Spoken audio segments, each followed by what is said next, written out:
Class 10 class 9-এ তোমাদের একটা chapter ছিল জীবন এবং তার বৈচিত্র্য। সেখানে তোমরা এই কথাটা জেনে এসেছো যে জীবের জীবন শুরু হয় কেবলমাত্র একটা কোষ দিয়ে।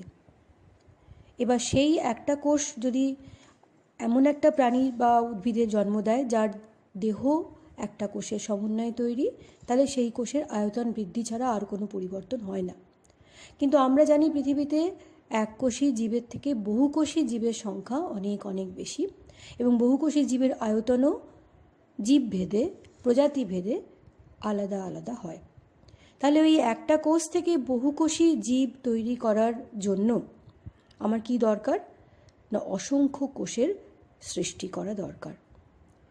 তাহলে এমন একটা পদ্ধতিতে দেখা যায় যে একটা কোষ যেখান দিয়ে জীবন শুরু হয়েছিল সেটা যদি বহুকোষী জীবের দেহকোষ হয়, তাহলে তার নিউক্লিয়াস এবং তার সাইটোপ্লাজম বিভাজিত হয়ে অপত্য কোষের সৃষ্টি করে। এবার এই কোষের বিভাজন প্রক্রিয়া সেটা একটা জটিল প্রক্রিয়া, এবং যে কোনো প্রক্রিয়া বা কাজ তাকে সম্পন্ন করার জন্য একক কোনো অঙ্গাণুর পক্ষে সেটা সম্ভব নয়, তার কিছু সাহায্যকারী অংশ থাকে। আমরা ক্লাস 8-এ একটুখানি ফিরে যাই। সেখানে আদর্শ কোষের, ইউক্যারিওটিক কোষের বেশ কিছু অঙ্গাণুর নাম আমরা জেনেছি। তার মধ্যে বেশ কিছু অঙ্গাণু এখানে আমরা আজকে আবার নতুন করে মনে করব, যারা এই কোষ বিভাজন প্রক্রিয়ার সঙ্গে খুব সরাসরিভাবে যুক্ত এবং যাদের উপস্থিতি ছাড়া কোষ বিভাজন প্রক্রিয়াটা হতেই পারে না। সেরকমভাবে ইউক্যারিওটিক কোষের বিভাজনের আমরা প্রথমে দুটো ধাপ আগে বলে নিই। একটা কোষের মুখ্য প্রধান অংশ হলো নিউক্লিয়াস, এবং নিউক্লিয়াসকে বাদ দিয়ে কোষের বাকি প্রোটোপ্লাজমীয় অংশকে বলা হয় সাইটোপ্লাজম। কোষের বিভাজন প্রক্রিয়া দুটো ধাপে বিভক্ত।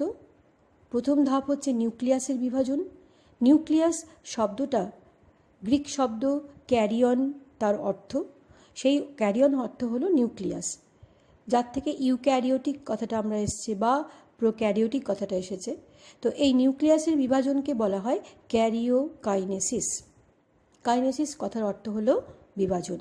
ঠিক সেরকমই নিউক্লিয়াসের বিভাজনের হয় সঙ্গে সঙ্গে, অথবা নিউক্লিয়াস বিভাজন সমাপ্ত হয়ে যাওয়ার পর সাইটোপ্লাজমের বিভাজনও হয়। একটা কোষের বিভাজন তাহলে বলতে আমরা দুটো পর্যায়ে বুঝব। একটা নিউক্লিয়াসের বিভাজন, যাকে নাম দিয়েছি ক্যারিওকাইনেসিস, আর একটা সাইটোপ্লাজমের বিভাজন যার নাম সাইটোকাইনেসিস। এবার কোনো কোনো ক্ষেত্রে আমরা বললাম ক্যারিওকাইনেসিস আর সাইটোকাইনেসিস একই সঙ্গে চলে, যেমন প্রাণীর কোষ বিভাজন পদ্ধতি।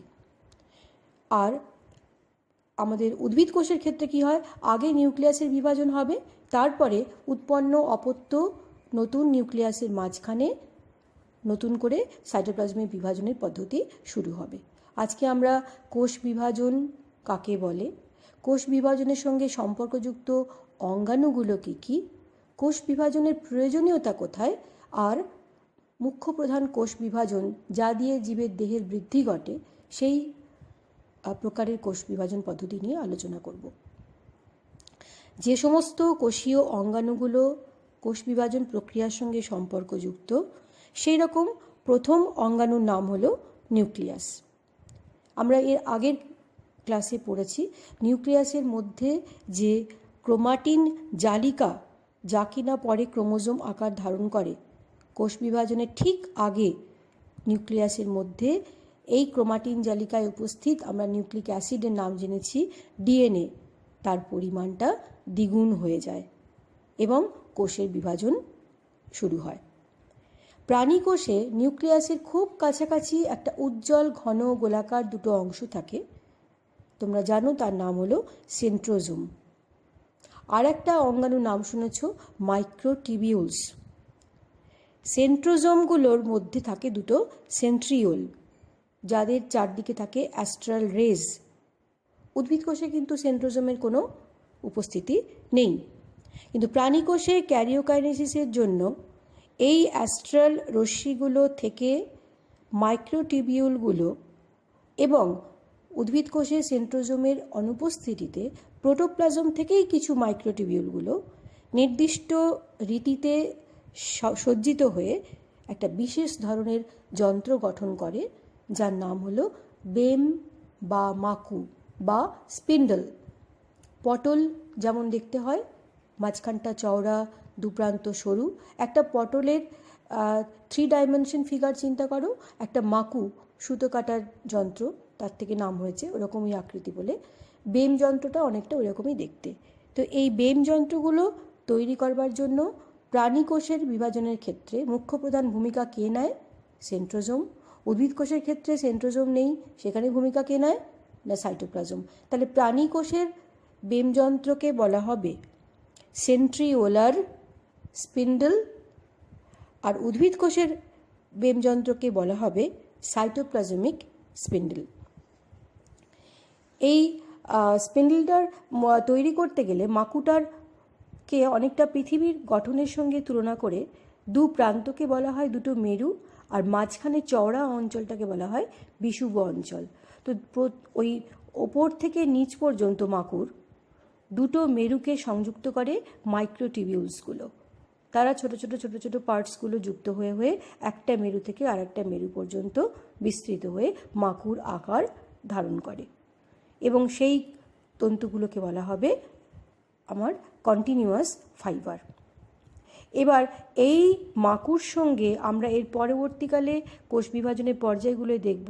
মাকু তৈরি হওয়ার কারণই হলো কোষ বিভাজনের জন্য একটা কোষের থেকে যে নতুন অপত্য কোষ উৎপন্ন হবে, কোষের মুখ্য প্রধান নিউক্লিয়াসের অংশ ক্রোমোজোম, সেগুলোকে সমান সমান ভাগে ভাগ করা বা তাকে একটা নতুন উৎপন্ন কোষের মধ্যে সঞ্চালিত করা মাকুর ভূমিকা বিশেষ এখানে থাকছে।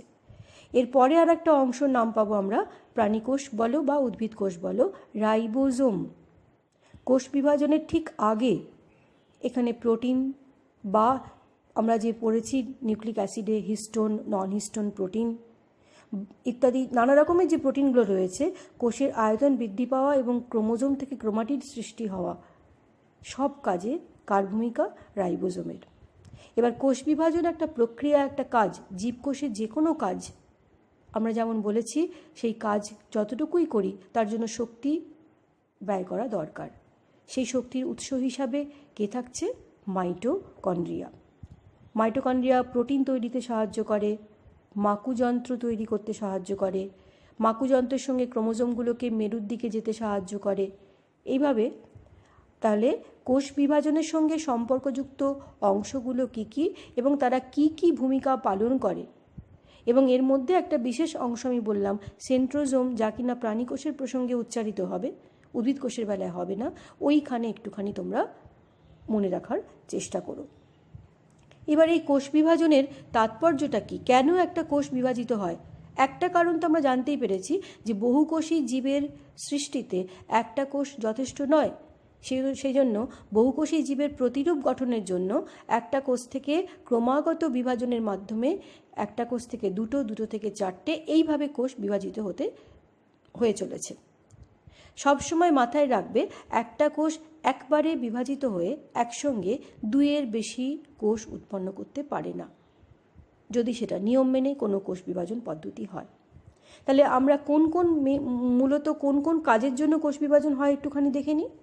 যদি কোনো জীব নতুন অপত্য কোষ তৈরি করে, নতুন অপত্য কোষ সৃষ্টি হয়, জীব যখন জন্মগ্রহণ করে তার আকার আকৃতি যা থাকে, একটা ছোট চারা গাছ বলো বা একটা ছোট জীব বলো, তার দেহের বৃদ্ধির জন্য কোষ বিভাজনের মাধ্যমে নতুন অপত্য কোষ সৃষ্টি হওয়া একান্ত দরকার। এর ফলেই কিন্তু বহুকোষী জীবের সামগ্রিক যে বৃদ্ধি সেটা ঘটে। এছাড়া মনে করো আমাদের কোনো একটা জায়গা কেটে গেল, কিছুদিন পরে আমরা কি দেখি? সেই জায়গাটা আস্তে আস্তে আস্তে আস্তে ভর্তি হয়ে গেছে, অর্থাৎ ক্ষত স্থান নিরাময়। এছাড়া কিছু কিছু উদ্ভিদ, কিছু কিছু এককোষী প্রাণী, তারা কোষ বিভাজন পদ্ধতি তখনই অনুসরণ করে যখন নতুন জীবের সৃষ্টির প্রয়োজন হয়। তাদের কাছে জনন পদ্ধতির একটা মাধ্যম উপায় হলো কোষ বিভাজন পদ্ধতি। উদ্ভিদের যে বীজ থেকে ছোট চারাগাছ তৈরি হয়, চারাগাছটার থেকে মূল, কাণ্ড, পাতায় বিভেদিত হলো এবং তারপরে প্রাণীর ক্ষেত্রেও ছোট্ট এককোষী জাইগোট সেখান থেকে বিভিন্ন দশার মধ্যে দিয়ে, যেমন ধরো মরুলা, ব্লাস্টুলা, গ্যাস্ট্রুলা, সেখান থেকে একটা পরিণত জীব তার যে প্রতিরূপ তৈরি করলো, এই বিভিন্ন জীবের এরপরেই আমরা পড়ব জনন বা বৃদ্ধি। সেখানে বৃদ্ধির বিভিন্ন দশা, এই দশাগুলোকে একটা থেকে আরেকটায় অতিক্রম করার জন্য জীবের দেহের মধ্যে কোষ বিভাজন খুবই দরকার। এবার এই কোষ বিভাজন জীব প্রধানত সমস্ত এককোষী থেকে বহুকোষী, নিম্ন শ্রেণী থেকে উন্নত শ্রেণী, একলিঙ্গ থেকে উভয় লিঙ্গ থেকে দ্বিলিঙ্গ, বিভিন্ন উদ্ভিদ এবং প্রাণীর পর্যালোচনা করে দেখা গেছে কোষ বিভাজন পদ্ধতিকে আমরা তিনটে মূল প্রধান ভাগে ভাগ করতে পারি। কি কি ভাগ? অ্যামাইটোসিস, মাইটোসিস এবং মিয়োসিস।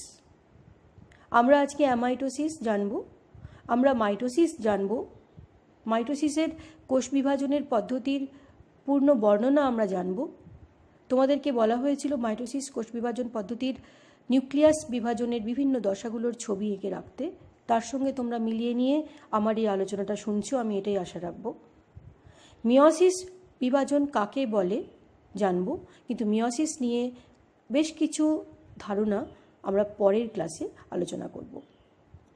তাহলে প্রথম কোষ বিভাজন পদ্ধতি অ্যামাইটোসিস। এই প্রকার কোষ বিভাজনে মাতৃকোষের যে নিউক্লিয়াস এবং সাইটোপ্লাজম, সেটা কোনো রকম কোনো বেম যন্ত্র গঠন ছাড়াই সরাসরি বিভাজিত হয়ে দুটো অপত্য কোষ সৃষ্টি করে।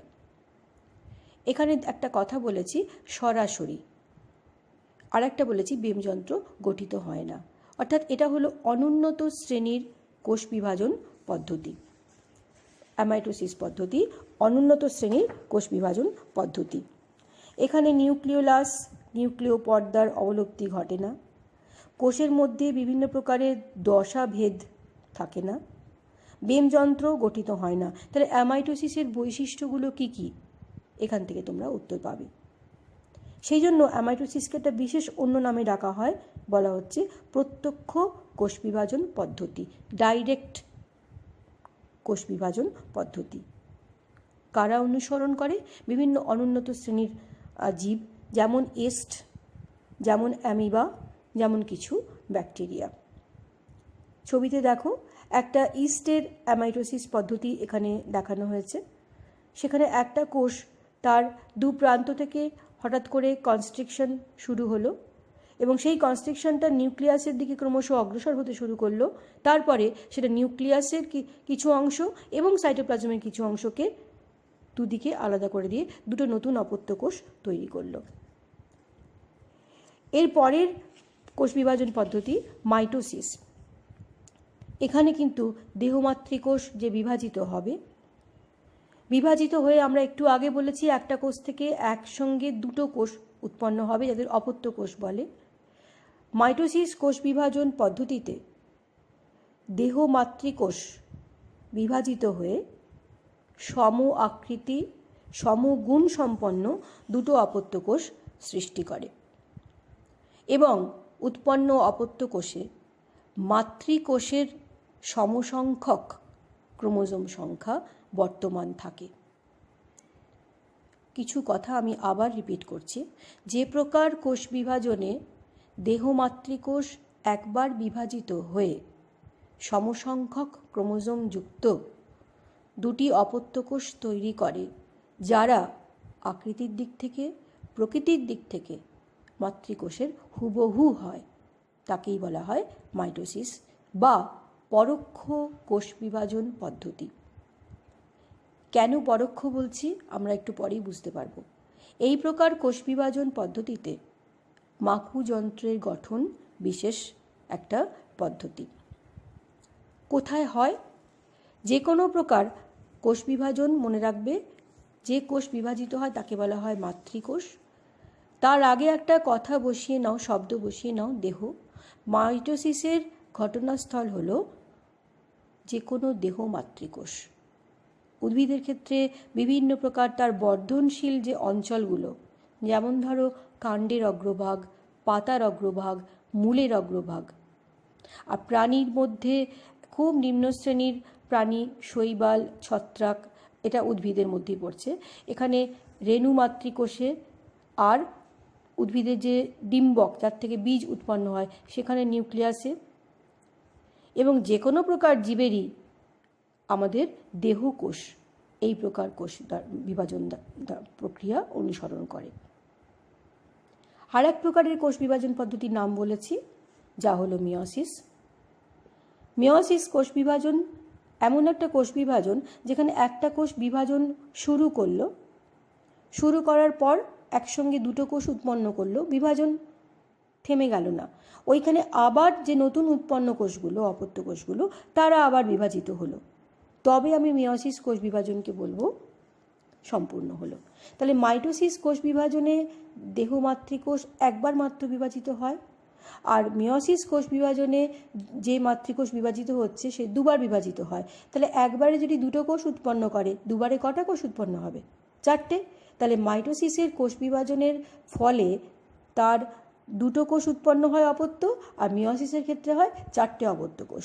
আর একটা বিশাল পার্থক্য রয়েছে। তা মাইটোসিস কোষ বিভাজনে আমরা দুটো বিষয়ের উপরে গুরুত্ব দিয়েছি, যে সমসংখ্যক ক্রোমোজোমযুক্ত, সম আকৃতি, সম প্রকৃতি। কার সঙ্গে কে সমান? না মাতৃকোষের সঙ্গে অপত্য কোষ সমান। এখানে মিয়োসিসের ক্ষেত্রে যে মাতৃকোষ বিভাজিত হচ্ছে তার থেকে উৎপন্ন অপত্য কোষগুলোর মধ্যে ক্রোমোজোম সংখ্যা সমান থাকে না। কি ঘটনা ঘটে? মাতৃকোষের ক্রোমোজোম সংখ্যার অর্ধেক সংখ্যক ক্রোমোজোমযুক্ত অপত্য কোষ উৎপন্ন হয়। তাই মাতৃকোষের সঙ্গে অপত্য কোষের ক্রোমোজোম সংখ্যার পার্থক্য দেখা যায় বলে, এবং ক্রোমোজোম সংখ্যা কমে যায় বলে। যেমন মাইটোসিসকে আমরা বলেছিলাম সমবিভাজন, এখানে আমরা একটা অন্য নাম দিলাম হ্রাস বিভাজন বা রিডাকশন ডিভিশন। কেন এই হ্রাস, কিভাবে এই হ্রাসকরণ ঘটে, তার তাৎপর্যটা কি, আমরা এটা পরের ক্লাসে আলোচনা করব। আজকে শুধুমাত্র মাইটোসিস কোথায় হয়, মাইটোসিস কোষ বিভাজনের পর্যায়গুলো কি কি, সেগুলো নিয়ে আমরা আলোচনা করব। আর একটা কথা এখানে বলে নেওয়া ভালো, মিয়োসিস প্রক্রিয়া কোথায় হয় তাহলে? না, যে কোনো প্রকার যৌন জননকারী জীবের রেণু মাতৃকোষ বা জনন মাতৃকোষের এই মিয়োসিস প্রক্রিয়া অনুসৃত হয়। এবং একটা কথা মনে রাখো, জনন মাতৃকোষ মিয়োসিস প্রক্রিয়া অনুসরণ করে যা উৎপন্ন করে তার নাম হলো জনন কোষ বা গ্যামেট সেল। পুরুষ প্রাণীর গ্যামেটকে বলা হয় স্পার্ম, স্ত্রী প্রাণীর গ্যামেটকে বলা হয় ওভাম। তাহলে গ্যামেট মাদার সেল মিয়োসিস প্রক্রিয়া অনুসরণ করে গ্যামেট উৎপন্ন করে। আমি বারবার বলছি, তোমাদের যদি জিজ্ঞাসা রাখা হয়, প্রশ্ন রাখা হয় যে মিয়োসিস প্রক্রিয়া কোথায় হবে, অনেকেই উত্তরে যেটা ভুল করে জনন কোষে বলে। কিন্তু এটা মনে রেখো, মিয়োসিস প্রক্রিয়ার ফলাফল হলো জনন কোষ। তার মানে একটা এমন কোষ মিয়োসিস প্রক্রিয়া ফলো করেছে যার ফলে আমার জনন কোষ উৎপন্ন হয়েছে। জনন কোষ কিন্তু মিয়োসিস প্রক্রিয়া অনুসরণ করে না, জনন কোষ মিয়োসিস প্রক্রিয়ার ফল উৎপন্ন হয়। এবার আসি মাইটোসিস প্রক্রিয়ার বিভিন্ন চক্র। একটা কোষ বিভাজিত হয়ে তারপরে আর এক নতুন কোষ সে তার নিজের শক্তি সঞ্চয় করার পর, তার মধ্যে যথেষ্ট পরিমাণে ডিএনএর পরিমাণ দ্বিগুণ করার পর তবে দ্বিতীয়বার সে বিভাজনের জন্য প্রস্তুত বলে মনে করে। কোষ বিভাজন ঠিক হবার আগে বেশ খানিকটা সময় তার প্রস্তুতিতে লাগে, কারণ বিভাজন প্রক্রিয়াটা হয়তো 1 ঘন্টার, প্রস্তুতির দশা হয়তো 17 ঘন্টার। তাহলে কোষ বিভাজনের এই প্রস্তুতির পর্যায়টা ভীষণভাবে গুরুত্বপূর্ণ।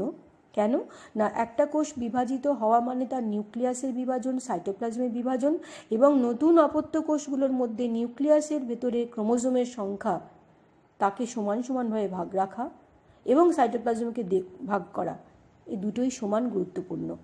একটা মাতৃকোষ বিভাজিত হয়ে এমন দুটো অপত্য কোষ উৎপন্ন করলো যেখানে শুধুই নিউক্লিয়াসের অংশ গেছে, সাইটোপ্লাজম যায়নি, বা শুধুই সাইটোপ্লাজম গেছে, নিউক্লিয়াস আসেনি, উৎপন্ন অপত্য কোষগুলো কিন্তু সারভাইভ করবে না সাধারণভাবে। ব্যতিক্রম রয়েছে, সেটাও আমরা পরে জানব। আলোচনা প্রসঙ্গে সেটাও আসবে যে এমন কিছু প্রাণী কোষ আছে যাদের মধ্যে নিউক্লিয়াসের উপস্থিতি লক্ষ্য করা যায় না, কিন্তু তারা সমস্ত কাজ করতে পারে। যেমন প্রাণীর লোহিত রক্তকণিকা, মানুষের লোহিত রক্তকণিকার মধ্যে কোনো নিউক্লিয়াস থাকে না। এখন এই যে প্রস্তুতির দশা, কোষ বিভাজনের আগে কোষের যে নিজেকে তৈরি করে নেওয়ার দশা, সেই দশাতে বেশ কিছু গুরুত্বপূর্ণ ঘটনা এখানে ঘটে এবং এই দশাকে বলা হয় ইন্টারফেজ দশা। ইন্টারফেজ দশা, এখানে কিন্তু কোনো কোষ বিভাজিত হচ্ছে না, তোমরা মনে রাখবে, এখানে কোষটা প্রস্তুত হচ্ছে। এখানে হাওয়ার্ড এবং পেল্ক এই কোষ বিভাজনের যে দশা, একটা কোষ বিভাজিত হবে, হয়ে রেস্ট করবে, সে শক্তি সঞ্চয় করবে, আর একটা বিভাজনের পর্যায়ে ঢুকবে, এটাকে বলা হচ্ছে কোষ চক্র। এই কোষ চক্রটাকে আমরা বিভিন্ন উপপর্যায়ে আবার ভাগ করতে পারি, যেমন G1, S, G2 এবং M বলতে মাইটোসিস বা কোষ বিভাজন বা বিভাজন দশা, যাকে আমরা আবার 4টে উপদশায় ভাগ করেছি: প্রোফেজ, মেটাফেজ, অ্যানাফেজ, টেলোফেজ। এবং নিউক্লিয়াসের এই বিভাজন হয়ে যাওয়ার পর কোষের কিন্তু বিভাজন সম্পূর্ণ হলো না যতক্ষণ না সাইটোপ্লাজমে বিভাজন হবে। সুতরাং সাইটোকাইনেসিস, অর্থাৎ ক্যারিওকাইনেসিস এবং সাইটোকাইনেসিস, এরা সম্মিলিতভাবে আমার বিভাজন পর্যায়টাকে বোঝাচ্ছে। এবার এই একটা মানুষের কোষে টোটাল দেখা গেছে সময়সীমা যদি 18 ঘন্টা হয়, তাহলে বিভিন্ন তার দশাগুলোকে কীভাবে ভাগ করা হয়, ইন্টারফেস দশাই সময় নিয়ে নিল প্রায় 17 ঘন্টা 15 মিনিট। তাহলে বাকি যেটুকু সময় রইল সেখানে আমার কোষ বিভাজনের দশার মধ্যে আমার 45 মিনিট সময় লাগছে কোষ বিভাজনের বিভিন্ন উপপর্যায়গুলোকে কমপ্লিট করতে। তার মধ্যে প্রোফেজে লাগে প্রায় 25 মিনিট, মেটাফেজে লাগে প্রায় 5 মিনিট, অ্যানাফেজে লাগে প্রায় 5 মিনিট, টেলোফেজে লাগে প্রায় 10 মিনিট। একটা কথা এই প্রসঙ্গে বলে রাখি, G0 দশা ইন্টারফেজের প্রাথমিক অবস্থায় কখনো কখনো এমন হতে পারে যে বিপাক ক্রিয়ার হার খুব কমে গেল, তখন বিভাজন সংক্রান্ত সমস্ত প্রক্রিয়া থেকে কোষটা নিজেকে প্রত্যাহার করে নেয়, শক্তিই নেই, সে বিভাজিত হতে পারে না। কোষ বিভাজন থেকে বিরত থাকার এই দশাকে বলা হয় G0 দশা। দশাটা হতে পারে সাময়িক, দশাটা হতে পারে স্থায়ী। আমরা প্রাণীর দেহের স্নায়ুকোষ জেনেছি, তারা কিন্তু বিভাজিত হতে পারে না, তাদের কোষগুলো G0 দশায় কিন্তু অবস্থান করে। এবার এখানে কিছু কথা নতুন আরও আমরা পাবো। চেক পয়েন্ট, G1 দশায় এখানে কিছু কিছু চেক পয়েন্ট বলে কিছু অংশ আমরা এখানে দেখো চিহ্নিত করা হয়েছে। তোমরা কোষচক্র যদি দেখো নিজেদের বইয়ে, সেখানে চেক পয়েন্ট কথাটা পাবে। এগুলো হচ্ছে কোষের বিভাজনের নিয়ন্ত্রণ অঞ্চল। কী কী জিনিস নিয়ন্ত্রণ করে? কোষের আকার, আকৃতি এবং কোষের যে পুষ্টি, তার সঠিক মাত্রা, ডিএনএ অণুর ভাঙন হয়েছে কি না, এবং সেটা যদি ভাঙন হয়েছে তাহলে সেই ডিএনএ অণুকে নিরাময় বা রিপেয়ার করতে হবে। এখানে মানুষের ক্ষেত্রে দেখা যায় যে P53 প্রোটিন, তার কাজ হলো কোষচক্রের স্বাভাবিকত্ব বজায় রাখা। একটা রোগের নাম আমরা জানি ক্যান্সার, অনিয়ন্ত্রিত কোষ বিভাজন পদ্ধতি। সেখানে কিন্তু এই P53 প্রোটিনটা নষ্ট হয়ে যাবার ফলে কোষ বিভাজন অনিয়ন্ত্রিত হয়ে পড়ে, অর্থাৎ একটা কোষ ক্রমাগত বিভাজিত হয়েই চলেছে এবং সে জায়গায় একটা কোষপুঞ্জ তৈরি করে, যেটাকে টিউমার বলা হয়, অনিয়ন্ত্রিতভাবে বিভাজিত হয়। এছাড়া আর একটা চেক পয়েন্ট, তাকে S চেক পয়েন্ট বলা হচ্ছে, G1 এর S চেক পয়েন্টে এরা হচ্ছে মেনলি আমার যেটা বললাম, তার কাজ হলো যে ডিএনএ অণুর ক্ষতিগ্রস্ত থাকলে তা নিরাময়ের চেষ্টা করে, আর একটা হলো G2 বা M চেক পয়েন্ট, যেটা কিনা কোষ বিভাজনের সেখানে নিউক্লিয় প্রোটিন তন্তুর যে বিভাজনের বিভাজন হয় সেগুলোকে সম্পূর্ণ রূপ ধারণ করে। কোনো ডিএনএ অণু যদি ক্ষতিগ্রস্ত হয়ে আছে তাকেও নিরাময়ের চেষ্টা করে। মেটাফেজ দশায় এম চেক পয়েন্ট ক্রোমোজোমের বেম তন্তুতে ক্রোমোজোমকে সংলগ্ন হতে সাহায্য করে। কোনো কারণে যদি এই জিনগুলো ক্রোমোজোমের পরিব্যক্তি হলো, প্রকরণ হলো, পাল্টে গেল বা চেক পয়েন্ট ঠিক মতন কাজ করলো না, তখন যে কোনো দুটো ঘটনা ঘটতে পারে। হয় কোষ বিভাজন সম্পূর্ণ স্টপ হয়ে যাবে বা বন্ধ হয়ে যাবে, অথবা দ্রুত কোষ বিভাজনের ফলে সংশ্লিষ্ট স্থানটা কী হবে, কোষপুঞ্জ হয়ে স্ফীত আকার ধারণ করবে, যাকে আমরা টিউমার বলি। যদি এই টিউমার ক্ষতিকারক না হয় তাহলে তাকে বলা হবে বিনাইন। আর যদি এই টিউমার ক্ষতিগ্রস্ত হয়, অর্থাৎ কনস্ট্যান্ট সে বিভাজিত হয়ে সংখ্যা বাড়িয়ে চলেছে এবং দেহের এক প্রান্ত থেকে আর এক প্রান্তে তার পরিচলন ঘটছে, তাকে বলা হয় ম্যালিগন্যান্ট টিউমার বা ক্যান্সারধর্মী টিউমার।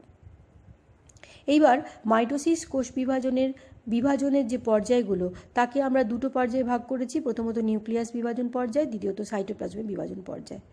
তো উদ্ভিদ কোষ আর প্রাণী কোষের মুখ্য তফাৎ সেটা হলো এই বিভাজনের যে বেম যন্ত্র গঠন হবে সেটা উদ্ভিদ কোষের ক্ষেত্রে হবে সাইটোপ্লাজম থেকে, আর প্রাণী কোষের ক্ষেত্রে হবে সেন্ট্রোজোম থেকে। ক্যারিওকাইনেসিস বা নিউক্লিয়াস বিভাজনের 4টে পর্যায়ে তোমরা ছবি এঁকেছো। তোমরা খাতায় হয় উদ্ভিদ কোষের ছবি এঁকেছো, তাহলে প্রাণী কোষটা দেখো, আর যদি প্রাণী কোষের ছবি এঁকে থাকো তাহলে উদ্ভিদ কোষটা তোমরা বই থেকে দেখো। এখানে প্রোফেজ দশায় কিছু কিছু বৈশিষ্ট্য এখানে পাওয়া যাচ্ছে।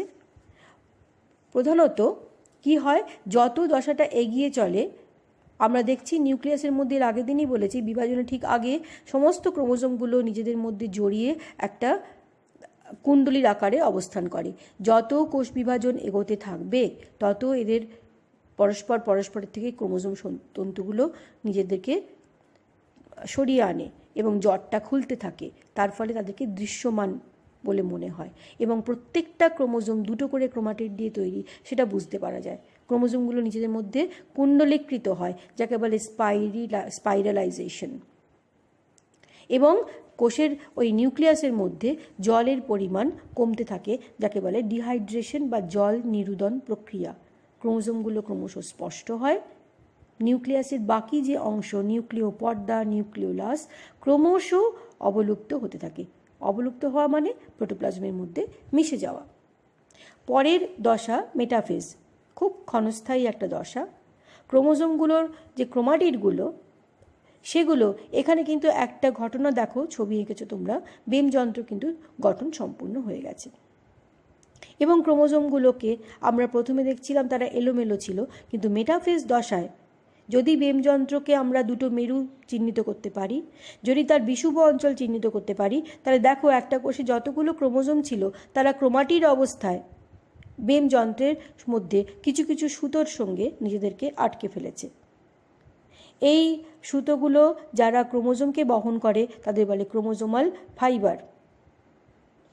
এবং ক্রোমোজোমের একটা বিশেষ অংশ এর আগের দিন আমরা বর্ণনায় পড়েছি, যার নাম সেন্ট্রোমিয়ার। সেন্ট্রোমিয়ারেরই একমাত্র ক্ষমতা রয়েছে ক্রোমোজোমের তন্তুগুলোর সঙ্গে নিজেকে আটকে নেবার। ক্রোমোজোমের বাহুর সঙ্গে যদি আটকে যায়, সেই ক্রোমোজোমের কিন্তু বিভাজন হবে না।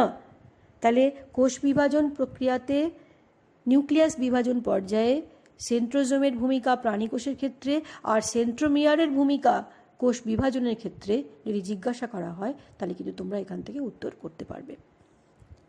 এইভাবে নিউক্লিয়াসের বিভাজনের মেটাফেজ দশায় বিষুব অঞ্চলে একটা কোষে যতগুলো ক্রোমোজোম আছে সেগুলো সবাই বেম অঞ্চলে সজ্জিত হয় বলে মেটাফেজ দশায় দুটো জিনিস করতে পারি। এক হচ্ছে ক্রোমোজোমের চেহারাটাকে আমরা বুঝতে পারি, ধারণা পেতে পারি, যার ছবি আমরা আগের দিন করেছি।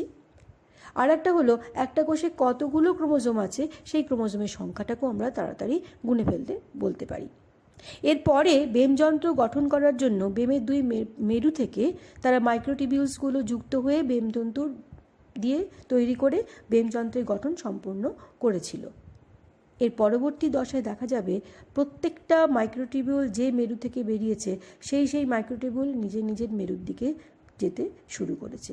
বেমের মাঝখান থেকে একটা ভাঙন শুরু হয়।